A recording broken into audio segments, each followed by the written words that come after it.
ভকতৰ সংগত আজিৰ দৰে আপোনালোক যেনেকৈ বহিছে, আপোনালোকৰ নিচিনা বহি কৃষ্ণ কথা শুনি কোনবিলাক প্ৰাণীয়ে ভগৱন্তৰ বৈকুণ্ঠ ধামলৈ গতি কৰিল তাৰ এটা প্ৰমাণ মই লিখিতভাৱে দি দিলোঁ। আৰু সেই কথাটোকে লিখিতভাৱে দিছে একাদশ খণ্ড ভাগৱতত উদ্ধৱক। কি বুলি ক'লে? যে উদ্ধৱক কৈছে, ই ৰাম সাধু সংগে অনেক পাইলে ক মোৰ গতি, দেও লেখা সখী তাৰ অশুনিও সম্প্ৰতি, যক্ষ ৰক্ষ বীৰ্ষ পশু পক্ষী পাল পাল, স্ত্ৰী ক্ষুদ্ৰ অন্ত জাতি অধম চাণ্ডাল, তাতো কৰি অনেক অধিক পাপমতি, ভকতৰ সংগত পাইলে ক মোৰ গতি, বিভীষণ বিষ প্ৰভা আৰ বলিৰ্বাণ, জাম্বৱন্ত জটায়ু সুগ্ৰীৱ হনুমান, মালাকাৰ কুজি ব্যাধ ধৰ্ম তোলাধাৰ, দ্বিজ ভাইজা ব্ৰজবাসী গোপী নাচাৰ, নাহি তপব্ৰত শৌচ নপঢ়িলা বেদ, তেওঁলোক বেদ আৰু শাস্ত্ৰ জ্ঞান নাছিল। বোলে গোপীসকলে অনাক্ষৰিক আছিল, এটা আখৰ চিনি পোৱা নাছিল। আপুনি মইতো ভাগৱত পঢ়িব পাৰিছোঁ, কিন্তু গোপীসকলে কোনো আখৰ এটা চিনি পোৱা নাছিল। কিন্তু সেই পৰম ঈশ্বৰক তেওঁলোক গোপীসকলে পৰম ঈশ্বৰক প্ৰেম ভক্তিৰ যোগেদি বান্ধি ৰাখিব পাৰিলে। আৰু আপোনাৰ হনুমান ইতৰ প্ৰাণী আছিল। হনুমান কোনটো কলেজত পঢ়িছিল? বোলে হনুমান সাধুৰ সং লৈ ভকতৰ সং লৈ আজিৰ দৰে ভগৱানৰ কথা শুনি ঈশ্বৰৰ সান্নিধ্য লাভ কৰিছিল। হয়নে প্ৰভু সমস্ত? সেইকাৰণে এই কপিল মহাপ্ৰভুৱে দেৱহূতি মাতৃক কৈছে, হে মা, তুমি সদায় জীয়া মানুহৰ নিচিনা থাকিবলৈ যত্ন কৰিবা। কপিল মহাপ্ৰভুৱে দেৱহূতি মাতৃক কৈছে, মা, তুমি সদায় জীয়া মানুহৰ নিচিনা থাকিবলৈ যত্ন কৰিবা। তেতিয়া দেৱহূতি মাতৃয়ে কৈছে, মই দেখোন জীয়া মানুহৰ নিচিনাই আছোঁ, তুমি মোক মৰা মানুহ ক'ত দেখিলা? তেতিয়া কপিল মহাপ্ৰভুৱে দেৱহূতি মাতৃক কৈছে, মা, এই সংসাৰত জীয়া মানুহতকৈ মৰা মানুহৰ সংখ্যাটো বেছি আছে। এই সংসাৰত জীয়া মানুহতকৈ মৰা মানুহৰ সংখ্যা বেছি। এটোক হিন্দীত কৈছে চলতি ফিৰতি লাছে। চলতি ফিৰতি লাছে মানে খোজকাঢ়ি ফুৰা মুৰ্দা। মুৰ্দা মানে মৰা মানুহ, মৰা হ। এতিয়া কোনবিলাক মানুহ মৰা আৰু কোনবিলাক মানুহ জীয়া, এতিয়া আপুনি মই তাত পৰিছোঁ নে নাই, সেইটো এতিয়া ওলাব। কপিল মহাপ্ৰভুৱে কৈছে, এই ৰাম সাধু সংগে কৃষ্ণ কথা নুশুনে যিটো নৰ, জীৱন্ততে মৰা ইটো অধম পামৰ। সাধু সংগে কৃষ্ণ কথা নুশুনে যিটো নৰ। সাধু সংগত আজিৰ দৰে যিসকলে ভকতৰ সংগত বহি কৃষ্ণ কথা নুশুনে, সাধু সংগে কৃষ্ণ কথা নুশুনে যিটো নৰ, জীৱন্ততে মৰা ইটো অধম পামৰ। সেইজনক আত্মঘাতী বুলি কৈছে। আত্মঘাতী সেইজন নহয় বোলে ৰছীটো ডিঙিটোত মেৰিয়াই কোনোবা এটা গছত ওলমি যোৱাটোক আত্মঘাতী বুলি নাই কোৱা শাস্ত্ৰই। বোলে ভগৱন্ত এই মনুষ্য জন্ম পাই যিসকল মানুহে হৰি কথা নুশুনে, কৃষ্ণ কথা নুশুনে, তাক কি বুলি কৈছে? আত্মঘাতী। বাপাইসকল, আমি পাঠৰ মাজত সোমাই যাম। দেৱহূতি মাতৃক বৰ সুন্দৰ দৰ্শনেৰে আজি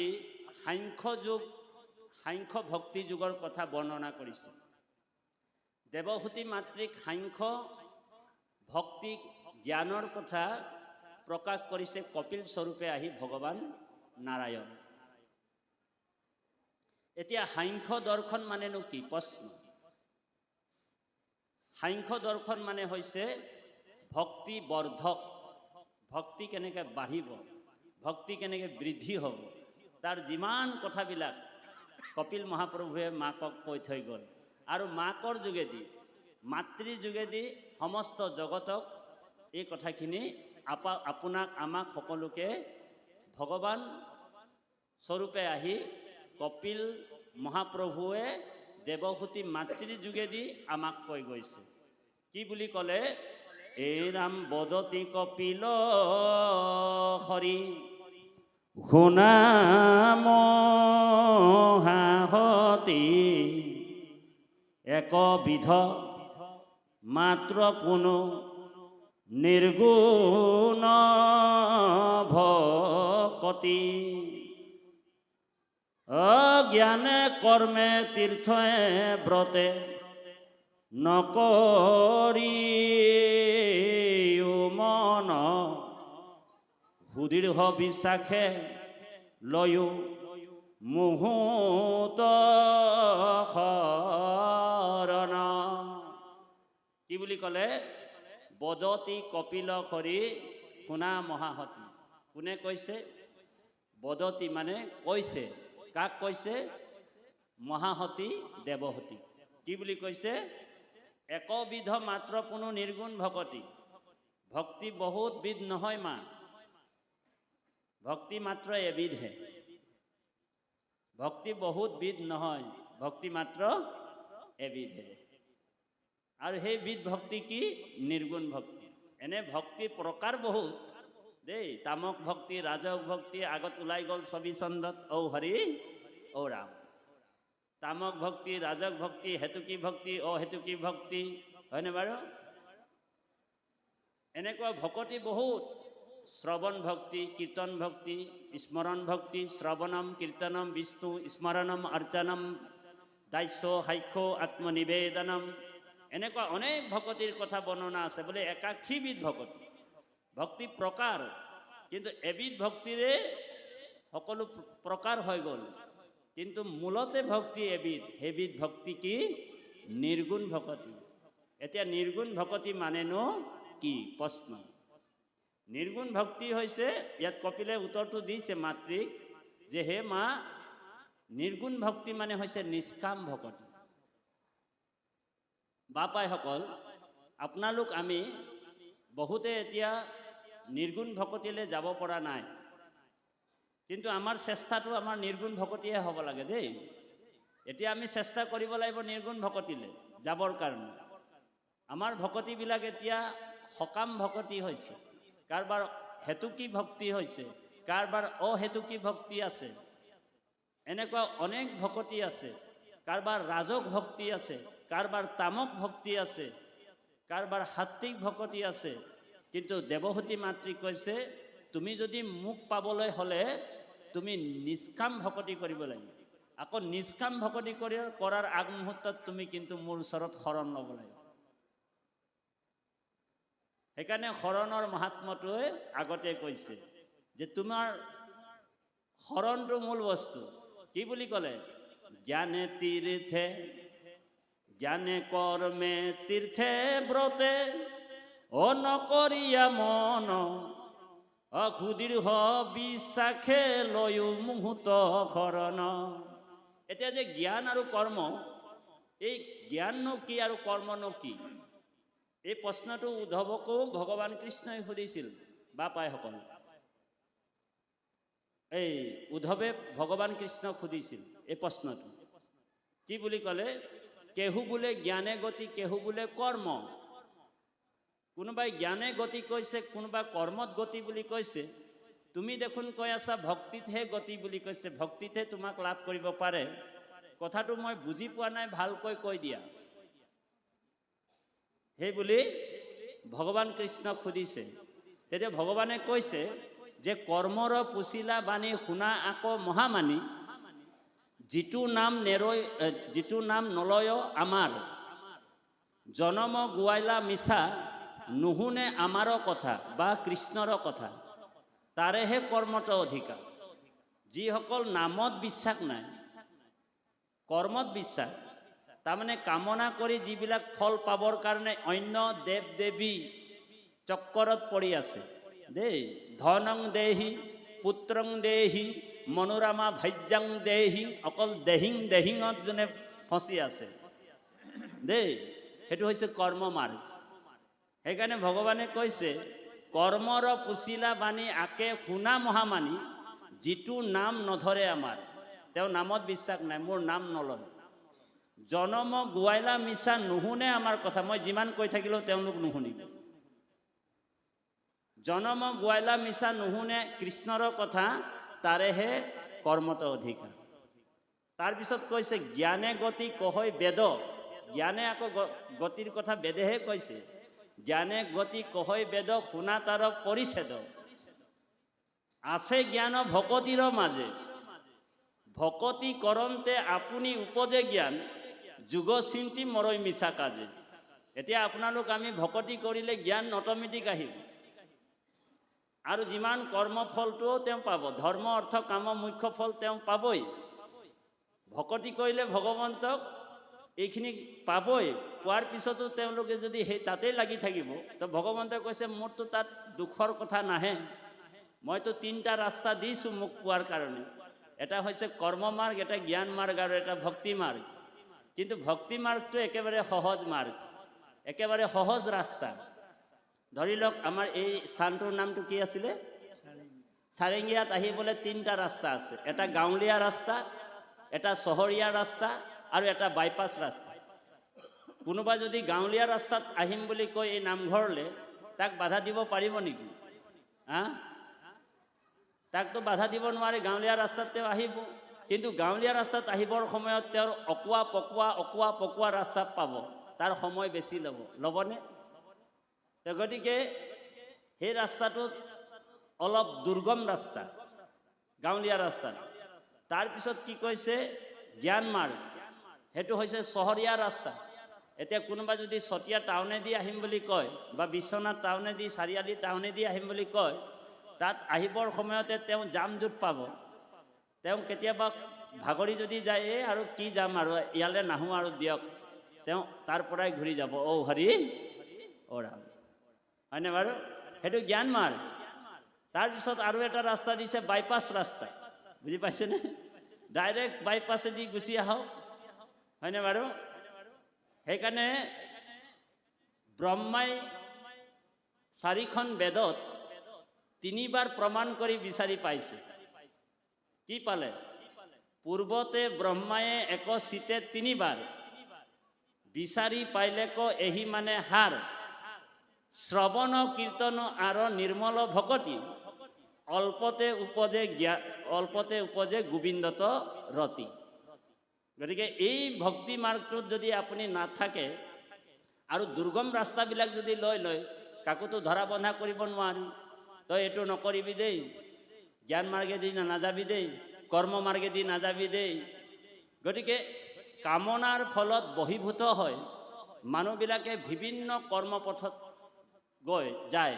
আকৌ এই যে জ্ঞান পথটো এনেকুৱা, ধ্যান ধাৰণা সমাধি অষ্টাংগ যোগ, এনেকুৱা যোগীসকলৰ আপোনালোক জানে হাজাৰ হাজাৰ তপস্যা। সেইকাৰণে জাগত যুগ যজ্ঞ কৰি দুখ পাইলোঁ মাত্ৰ, এই ঋষিসকলে, শৌনক প্ৰমুখ্য ঋষিসকলে কৈছে আমি যাগ যজ্ঞ পূজা কৰি দুখ পাইলোঁ মাত্ৰ। আমাক এতিয়া ভাগৱতৰ কথা শুনাও, কৃষ্ণ কথা শুনাও। সেইকাৰণে কৃষ্ণ কথা, ভগৱন্তৰ কথা 17 পুৰাণৰ পিছতহে ভাগৱতৰ সৃষ্টি হৈছে। 17 পুৰাণ প্ৰথমে বেদব্যাস লিখিয়ে দিলে, আৰু যিমান পুৰাণত লিখি দিলে তাত চবতে কামনা সোমাই দিলে। পুৰাণবিলাকত আমুকক পূজা কৰা তামুকটো ফল, গণেশক পূজা কৰা তুমি সিদ্ধি পাবা, শিৱক পূজা কৰা বোলে তোমাৰ ঐশ্বৰ্য বিভূতি যশ মান আৰু কীৰ্তি বাঢ়িব, এই 5টা ফল। শিৱক পূজা কৰিলে 5টা ফল পায়, ঐশ্বৰ্য বিভূতি যশ মান আৰু কীৰ্তি। গণেশক পূজা কৰিলে সিদ্ধি পাব, হয়নে বাৰু? লক্ষ্মীক পূজা কৰিলে কি পাব বাৰু? ঔ হৰি টন গোপাল পাব, ধন পাব। তো এই যিমান দেৱ দেৱীৰ কথা যে লিখিলে, পূজা পাৰ্বণবিলাক লিখিলে, সেইকাৰণে মানুহবিলাকে কামনাৰ ফলত বশীভূত হয় সেই দেৱ দেৱীবিলাককে পূজা কৰিবলৈ আছে লাগি যায়। কিন্তু মুক্তি যিজনে দিব, পৰম ঈশ্বৰ ভগৱন্তৰ যে ভক্তি কৰিব লাগিব, এই কথাটো পাহৰি গ'ল। আৰু 17 পুৰাণ লিখাৰ পিছতো বেদব্যাসে পগলা নিচিনা মানসিকভাৱে তেওঁ অসুস্থ হৈ আছে। সেইকাৰণে অংশ অৱতাৰ বেদব্যাস, ভগৱন্তৰ 24 অৱতাৰৰ ভিতৰত বেদব্যাসো পৰি যায়। তাৰপিছতে নাৰদে আহি কিনি সেই জ্ঞানটো দিছে। নাৰদ বদতি শুনা মহামণি ব্যাস, তুমিহে কৰিলা ইটো জগতক নাশ। তোমাৰ কাৰণে গোটেই জগত নাশ। নিৰন্তৰে পশুৰ তুমি লোৱাইলাহা প্ৰাণ, নাহি মন্দ কৰ্ম আৰু ইহাৰ সমান। হয়নে বাৰু? মানুহবিলাক কেনেকুৱা বোলে? স্বভাৱত লম্পট, বিষয়ত অনুৰাগ। মানুহবিলাক এনেই স্বভাৱত লম্পট, অকল লাগেই থাকে। মোৰ ধন হওক, মোৰ জন হওক, মোৰ মানে ঐশ্বৰ্য বিভূতি বাঢ়ি যাওক, এইবিলাক স্বভাৱতে লম্পট, বিষয়ত অনুৰাগ। স্বৰ্গ পাইব বুলি ৰংগৈ কাটৈ শংখ চাগ। তাত আকৌ তুমি লিখি দিলা কি বুলি? বোলে বলি বিধান কৰিলে বোলে, পশু বলি দিলে বোলে স্বৰ্গৰ সুখ দেখুৱাই দিলা। সেইকাৰণে তোমাৰ গণ্ডগোল হৈ গ'ল। তুমি গোবিন্দৰ যশগুণ, ভগৱানৰ নাম, ভগৱন্তৰ কীৰ্তন, জীৱ মুক্তি পোৱাৰ উপায়বিলাক তুমি নিলিখিলা। সেইকাৰণে যিমানবিলাক দুখ আছিল, অকল তোমাৰে মানুহৰে নহয়, সেই দুখবিলাক আহি তোমাৰ শৰীৰতো লাগি আছে। সেইকাৰণে তুমি মানসিকভাৱে অসুস্থ হৈ আছে। সেইকাৰণে প্ৰথম স্কন্ধ ভাগৱতত কৈছে। তাৰপিছত নাৰদে আহি যেতিয়া উপদেশ দিলে, ব্যাসে কি কৰিলে? ভাগৱত ৰচনা কৰিলে। হয়নে বাপাসকল? আৰু ভাগৱত লিখাৰ পিছত ব্যাসে আৰু এটা শ্লোক নিলিখিলে, এটা কলম আগ নবঢ়ালে। 5 লাখ শ্লোক লিখাৰ পিছত একেবাৰে সামৰণি মাৰিলে বেদব্যাসে। ভাগৱত লিখাৰ পিছত আৰু লিখিবলৈ আৰু তেওঁৰ বাকী নাথাকিল। গতিকে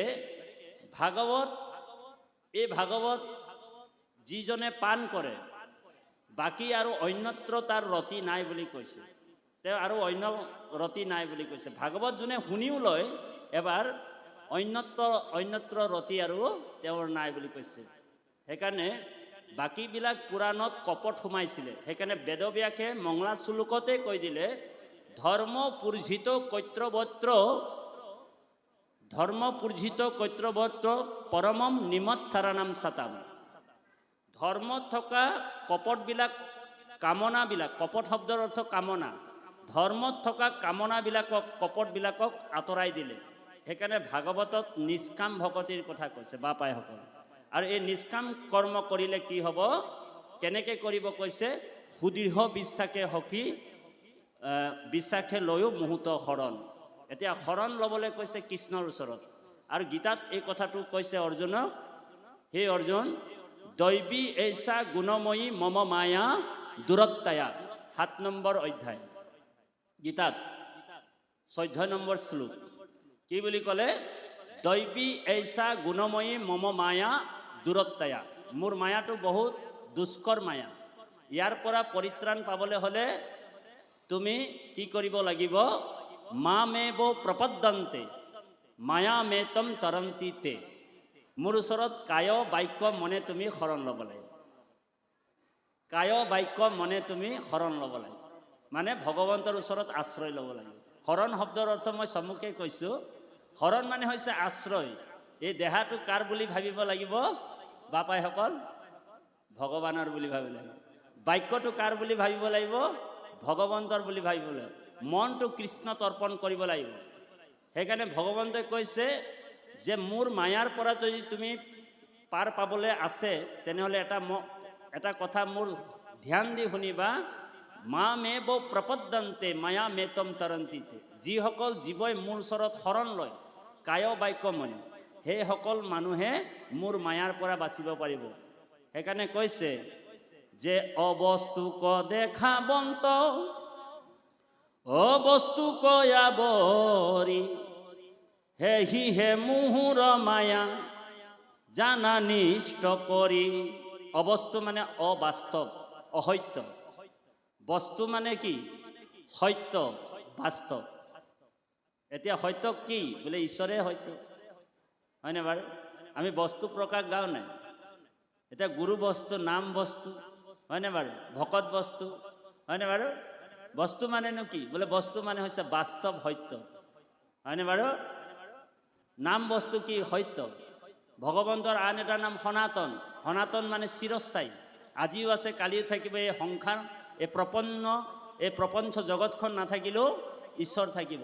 তুমিহে কেৱলে সত্য, মিছা হবে আন, জানি জ্ঞানী গণে কৰে হৃদয়ত ধ্যান।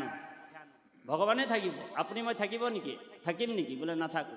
সেইকাৰণে কৈছে ভগৱন্ত মাধৱৰ অভয় চৰণে শৰণে পখিলে যিটো কায় বাক্য মনে। ঈশ্বৰ মাধৱ তাংক কৰিলন্ত দায়া তৰয় দুৰ্ঘুৰ ইটো ঈশ্বৰৰ মায়া। সেইজনে ঈশ্বৰৰ মায়াৰ পৰা বাচিব পাৰিব। ইয়াৰ এটা কাহিনী উদাহৰণ দি আমি বুজাব লাগিব। কথাটো এনেকুৱা বাপাইসকল, এজন মাছমৰীয়া মানুহ, মাছ মৰা মানুহ, জালুৱা, এটা নদীত নামি গ'ল মাছ মাৰিবৰ কাৰণে। এক আঁঠু পানীত নামি তেওঁ জালটো মাছ মাৰিবৰ কাৰণে পেলাই দিলে। পেলাই দিয়াৰ লগে লগে সেই জালুৱাটোৰ ছাঁটো চাই যিবিলাক মাছ পলাব বিচাৰে, যিবিলাক মাছ ভাগিব বিচাৰে, সেই মাছবিলাক সেই জালটোত বন্দী হৈ যাব। অ হৰি অ ৰাম, বন্দী হ'ব নাই বাৰু? জালুৱাটোৰ ছাঁটো চাই, জালৰ ছাঁটো চাই যিসকল মাছ ভাগিব, সেইসকল মাছ জালত বন্দী হৈ যাব। আৰু যিবিলাক মাছ চতুৰ হ'ব, জালুৱাটোৰ ভৰিৰ তলে তলে সোমাই যাব, সেই মাছবিলাক বাচি যাব। বুজি পাইছেনে কথাটো? তো ভগৱানে কৈছে যিসকল মানুহে কায় বাক্য মানে মোৰ ওচৰত শৰণ ল'ব, মোৰ চৰণত আশ্ৰয় ল'ব, সেই মানুহবিলাকে মোৰ মায়াৰ পৰা, প্ৰবল মায়াৰ পৰা বাচিব। আৰু যিবিলাক মোৰ বাহিৰে অন্য দেৱ দেৱীক পূজা কৰি থাকিব, সেইকাৰণে গুৰুজনাই বান্ধি দিলে আমাক এই নাম ধৰ্ম বা হৰিৰ নাম ধৰ্মত, কৃষ্ণ নাম ধৰ্মত, এক শৰণ হৰিৰ নাম ধৰ্মত আমাৰ গুৰুজনাই বান্ধি দিছে আমাক চাৰি বেৰ, হয়নে বাৰু? কি বুলি কেনেকৈ বান্ধিলে বাপাইসকল? যিসকল বৈষ্ণৱ হয়, যিসকল প্ৰকৃতাৰ্থত ভকত হয়, তেওঁলোকক গুৰুজনাই উপদেশ দি থৈছে। কি বুলি? উবা নৰ লোক, হে নৰ লোক। কোনো ধৰ্মক কোৱা নাই, কোনোবা এটা নিৰ্দিষ্ট জাতিক কোৱা নাই। হে নৰ লোক, গোটেই সমস্ত জগতৰ নৰক কৈছে। উবা নৰ লোক হৰি ভজি উক, হৰিক ভজা, ধৰা ইটো উপদেশ, উপদেশটো মোৰ ধৰা। এৰা আলো জাল জীৱা কত কাল জৰা ভৈলা পৰবেশ। 60 বছৰ হোৱাৰ লগে লগে লাহে লাহে চুলিবিলাক ইয়াৰ পৰা পকিবলৈ আৰম্ভ কৰিছে। ছিগনেলটো ইয়াতহে দিয়ে প্ৰথমে দেই বাপাইসকল, হয়নে বাৰু? এই কাণৰ ওচৰতে ছিগনেলটো দিব। তাৰমানে বুঢ়া হৈছ তই, এতিয়া ভজন কৰ, হৰিৰ নাম ল, শৰণ ল, কৃষ্ণ নাম ল। তথাপিও মানুহবিলাকে কি কৰিছে বাৰু? ইণ্ডিকা লগাই কিনি চুলিটো ক'লা কৰি লৈছে। মই বুঢ়া হোৱা নাই নহয়, মই সদায় জোৱানেই হৈ আছোঁ। এই বাপেও কেতিয়াবা কেতিয়াবা লগাই বাৰু কৃষ্ণ, হয়নে বাৰু? এই ছিগনেলবিলাক, সংকেতবিলাক আমাক পঠাই আছে। গুৰুজনাই কৈছে উবা নৰ লোক হৰি ভজি ক, ধৰা ইটো উপদেশ, এৰা আল জাল জীৱা কতকাল। তোমালোক কেইদিন জীয়াই থাকিবা? কলিযুগত আয়ু কম আছে বাপাইসকল। এনে মনুষ্যৰ আৰু ভক্ত প্ৰহ্লাদেও কৈছে সপ্তম স্কন্ধ, এ অখাৰ সংসাৰ ইয়াত এ নাহি খে বিশ্বাস, জানি হৰি ভকতি কৰিও অভ্যাস। এইটো আমি কোৱা কথা নেকি? বোলে নহয়, পৰম ভক্ত প্ৰহ্লাদে কৈছে, দৈত্য শিশুসকলক কৈছে। এতিয়া দৈত্য শিশুসকলক কোৱাৰ চলেৰে কিন্তু আমিও কিন্তু এটা দৈত্যই। আপোনালোক নহয় বাৰু, মই তাঁতি বাপে দৈত্য। অ হৰি অ ৰাম। বোলে আমিও দৈত্য নিচিনাই স্বভাৱবিলাক আমাৰ, হয়নে বাৰু? সেইকাৰণে কৈছে অসাৰ সংসাৰ আত নাহিকে বিশ্বাস, জানি হৰি ভকতিক কৰিও অভ্যাস। হৰি ভক্তিটো অভ্যাস কৰা। মনুষ্যৰ আয়ু শতেক বৰিষ, অৰ্ধেক যায় কি বোলে কেৱল নিদ্ৰাত। বোলে 50 years বোলে 50 বছৰ শুই থাকোঁতে পাৰ হৈ গ'ল। কাৰণ 24 ঘণ্টা 12 ঘণ্টা কি কৰোঁ আমি? দিনৰ দিনটো কাম কৰিছোঁ আৰু ৰাতিটো অ হৰি অ ৰাম। গতিকে এই আয়ু গুৰুজনাই কৈছে, সেইকাৰণে এৰা আল জাল জীৱা কত কাল জৰা ভৈলা পৰবে। তাৰপিছত কৈছে, এইটো অকণমান তিতা লাগিব পাৰে, বেয়া নাপাব, কথাটোতো ক'বই লাগিব। বোলে তাতিবা ভাগৱতৰ যদি হৰণৰ কথাটো যদি শুদ্ধভাৱে নকয় ওলাই গৈছে, লাগিলে মোৰ ডিঙিটোৱে ইয়াত দি থৈ যাম, উপায় নাই আৰু অ হৰি অ ৰাম। বোলে ভাগৱতৰ সত্য কথাটো ক'ব লাগিব। কিছুমানে লুকাই ৰাখে আকৌ কথাবিলাক, কিন্তু তাতি বাপে আকৌ কৈ যায় কি কাৰণে ক'ব লাগিব? বোলে ভাগৱতৰ এই আসনখনক ব্ৰহ্ম আসন বুলি কয়। গুৰুজনাই কীৰ্তনত লিখিছে এই আসনখনক ব্যাস আসন বুলি কৈছে। গতিকে ব্যাস আসনত থাকি কেতিয়াও মানুহক ভুল উপদেশ দিব নালাগে দেই বাপাইসকল দেই, নহ'লে আমাৰ ডাঙৰ অপৰাধ হৈ যাব। আমাৰতো 12 মাহত 13টা পূজাই হৈছিলে, আপোনালোকক কৈছোৱে। আমিতো আদিবাসী মানুহ, আপোনালোক মোক দেখিয়ে মোৰ উপাধিটো শুনিয়ে গম পাই গ'ল যে তাতিবাপ কণামুচৰি মানুহ হয় বুলি। অ হৰি অ ৰাম, হয়নে বাৰু? গতিকে আমি যিটো ক'ব লাগিব ভাগৱতৰ যোগেদি ক'ব লাগিব, আৰু সঁচা কথা ক'বলৈ কেতিয়াও ভয় কৰিব নালাগে। সত্য সত্যই, আৰু সত্যম পৰম ধীমহি বুলি কৈছে। এই সত্যক আমি অনুধাৱন কৰিব লাগিব, অনুভৱ কৰিব লাগিব, উপলব্ধি কৰিবৰ কাৰণে আজি ইয়াত বহিছে। যিটো জীৱৰ উপলব্ধি নাই, যিটো জীৱৰ অনুভৱ নাই, সেই জীৱটো কেতিয়াও সংস্কাৰ হ'ব নোৱাৰে। ঔ হৰি ঔ ৰাম। যিটো জীৱৰ উপলব্ধি নাই, যিটো জীৱ সংস্কাৰ নাই, এই অনুভৱ নাই, সেই জীৱ কেতিয়াও সংস্কাৰ হ'ব নোৱাৰে। গতিকে এই ভগৱন্ত পৰম ঈশ্বৰক উপলব্ধি অনুভৱ কৰিবৰ কাৰণে আমি ইয়াত বহিছোঁ। নে আকৌ বোলে নাই বোলে বাপধন বাপে বোলে এটা অনুষ্ঠান পাতিছে, তাত বোলে চাউল প্ৰসাদ ওলাব, যাওঁচোন বোলে দিনৰ দিনটো মই আমি কোনো পৰিয়ালে চাউল প্ৰসাদ নবনাওঁ, ইয়াতে আৰু অ হৰি অ ৰাম কৰিম আৰু ঘৰলৈ যাম, এই বুলিতো অহা নাই আপোনালোক, হয় নাই? ঘৰতোতো খাবলৈ আছেই আপোনালোকৰ। কিন্তু ইয়াত অহাৰ উদ্দেশ্য লক্ষ্যটো কি? সেই আত্মতত্ত্ব জ্ঞান বা আত্মাৰ বিশ্লেষণ। ভাগৱত হৈছে আত্মবিশ্লেষণ, আত্মাৰ পোষণ। শৰীৰৰ খাদ্য নহয় এইটো। শৰীৰৰ খাদ্যটো আপুনি মই কিমান জুনিত আছিলোঁ, আমি এদিন মেকুৰী হৈছিলোঁ, মেকুৰী জন্মত আছিলোঁ পূৰ্বজন্মত, এদিন মই চৰাই চিৰিকটি হৈছিলোঁ, এদিন মই ফেটি সাপ হৈছিলোঁ। অনেক জন্মত মই অকল শৰীৰৰ খাদ্য খোৱালোঁ, শৰীৰটোক খোৱালোঁ, শৰীৰটোক পোষণ দিলোঁ। কিন্তু আজি মনুষ্য জন্ম পালোঁ, ভগৱানে আমাক গল্ডেন চান্স এটা দি দিলে। এইটো মনুষ্য জন্মটো, এইটো গল্ডেন চান্স।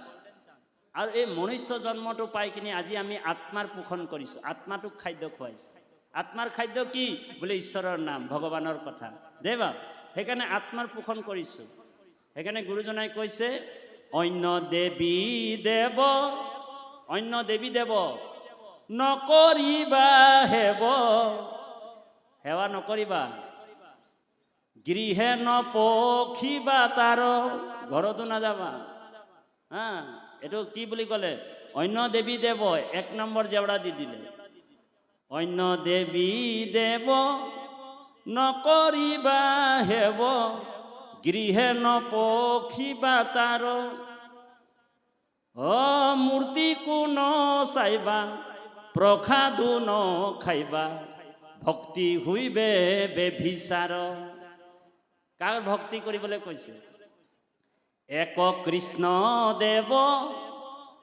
মনত ৰাখিব কথাটো, ইয়াত দুলৰীৰ পিছত ছন্দত কৈছে গুৰুজনাই, এক কৃষ্ণ দেৱ কৰিও কহেব, ধৰিও তাহান নাম, কৃষ্ণ দাস হুইয়া প্ৰসাদ ভুঞ্জিও, হস্তে কৰা তান কাম, কৃষ্ণৰ স্থানক কলৈ যাবলৈ কৈছে?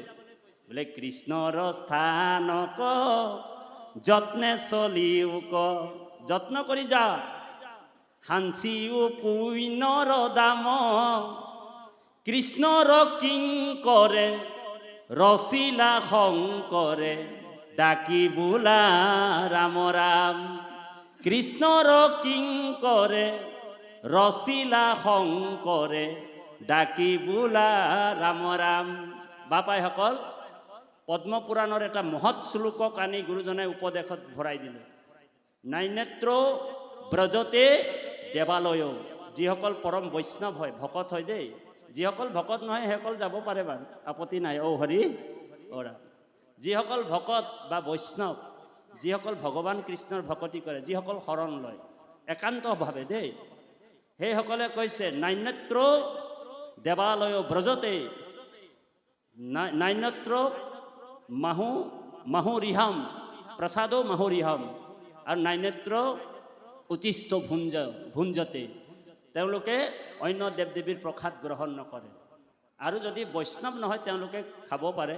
তাতি বাবে আমি বৈষ্ণৱ ধৰ্মত যিহেতু আছোঁ, সেইকাৰণে আমি ভকত এক শৰণ হৰি নাম ধৰ্মৰ কথাটো আমি আপোনালোকৰ মাজত প্ৰকাশ কৰিছোঁ।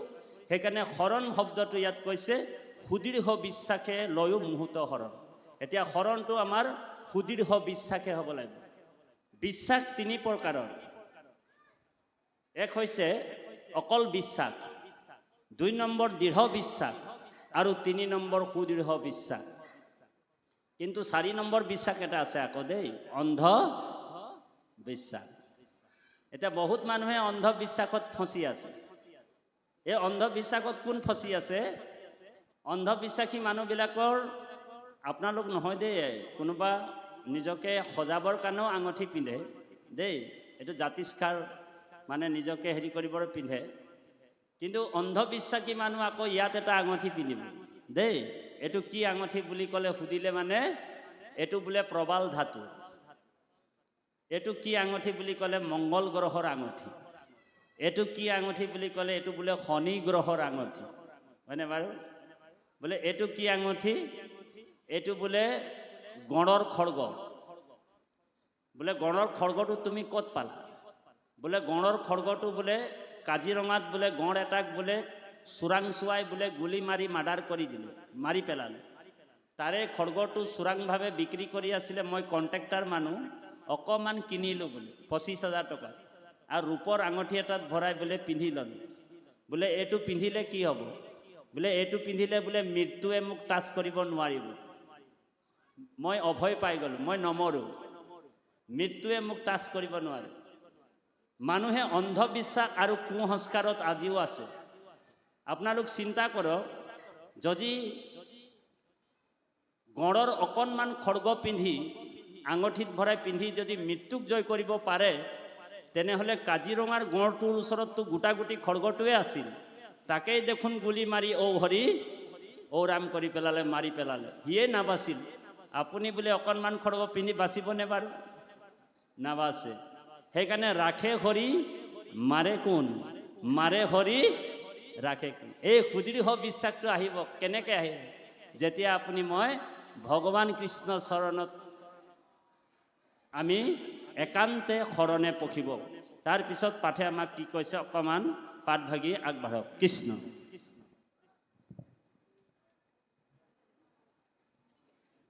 কৃষ্ণ। বেদ মন্ত্ৰে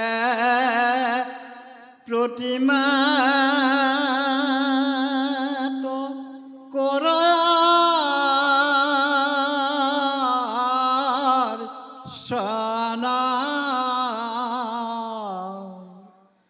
নাহি তাৰ ফল